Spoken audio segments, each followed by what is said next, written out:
Okay, so you know how to use the camera tool, you know how to use that tripod with the light. I even talked about the lavalier microphone.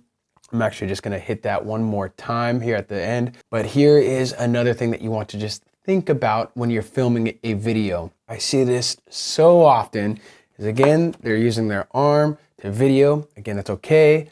But what are they doing? They're filming in front of either a dirty bedroom, a dirty office. There's just a bunch of things going on, a bunch of distractions in the background. Again, there are pieces of content that's okay, whether it's in the moment, you just gotta capture it and you gotta say, hey, this is what's going on.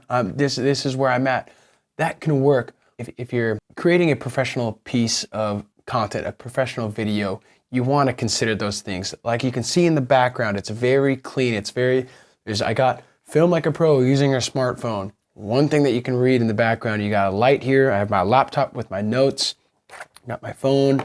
Nope, there's very little that's distracting here in the background so that most of the attention is focused right here. So that's a major thing to consider.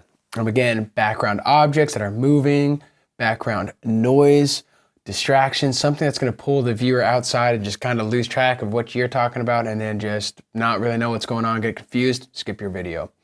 So that's just a very basic thing to just kind of get better at, is see your background, your location, where are you filming it, and just pre-plan it a little bit. If you're filming it at your desk, clean the desk space off, or if you're cleaning it or if you're going to film it at a table, or if you're going to film it with somebody, or if it's in their house, just kind of think about what's in the background. Is there anything in the background that could be distracting from your video?